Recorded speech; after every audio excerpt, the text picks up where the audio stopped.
So New York has now become officially the 21st state to allow medical marijuana use for those suffering from cancer and other serious diseases, although the drug still remains illegal in the state. Here's New York Governor Andrew Cuomo with his plan. We'll establish a program allowing up to 20 hospitals to prescribe medical marijuana, and we will monitor the program to evaluate the effectiveness and the feasibility of a medical marijuana system. So what are the larger implications of this across the nation? David Webb is the host of the David Webb Show on Sirius XM, Patriot, and a Fox News contributor. Richard Fowler is a radio talk show host. And welcome, gentlemen, to you both. Good to have you here. Thanks, Martha. You know, 21 states now, medical marijuana, but I think what's getting the most attention is whether or not that opens the door to the recreational use issue that we're seeing playing out in Colorado and Washington state. So, David, how do you feel about that? Well, first, Martha, like many Americans, I'm for the proper use, legislated and proper use of medical marijuana for the severely ill, cancer patients, severe cases of glaucoma.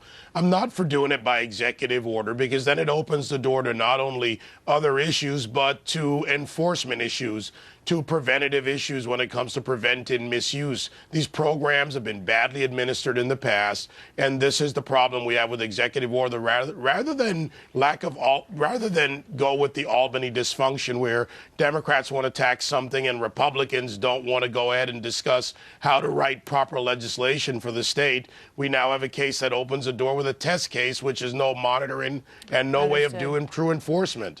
All right, Richard, let's jump to the big national picture here for a moment, and whether or not we're sort of on the slope where we see many of these states that have medical marijuana approval going the way of Colorado and Washington state, where it's also approved just for recreational use.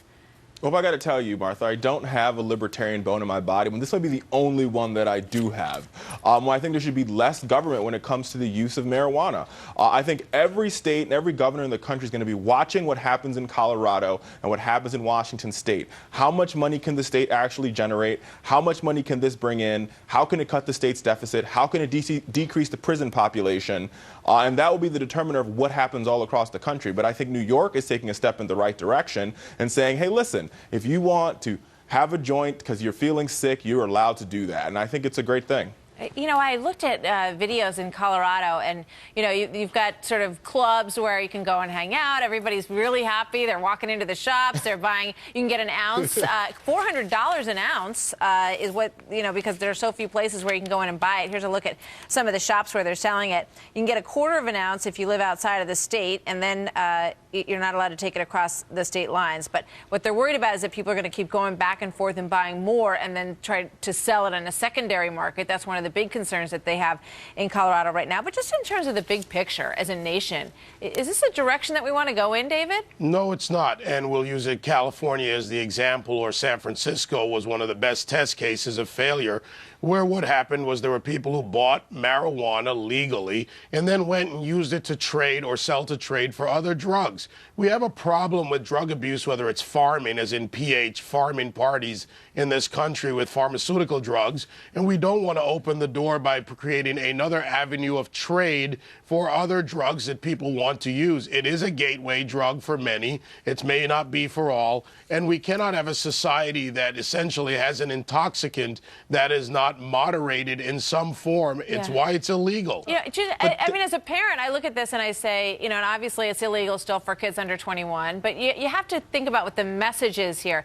We spend an inordinate amount of time in our school systems telling kids that they should never smoke cigarettes, that they should never drink alcohol. So how do we turn around then and say to them, oh, well, yeah, actually, if you live in Colorado, you can smoke pot legally? Richard? But the difference here, Martha, is that both cigarettes and alcohol are legal for people who are either 18 or 21, respectively. And I think that should be the same principle that that we have here on marijuana. And here's why. Because there is actual medicinal purposes for marijuana. The director of Cleveland Clinic a couple weeks ago on Meet the Press said that. He said, listen, there's medical purposes for it. Well, it's not as harmful as people think it is. Everybody knows that, Richard. But the question is, do you want to start opening up the door? What we're trying to tell kids is no drugs, no alcohol, no drugs, okay? You shouldn't do things that are bad for your body. So now what message are we sending by saying, yeah, it's legal, and when you get old enough, gee, sure, you can go smoke a joint too?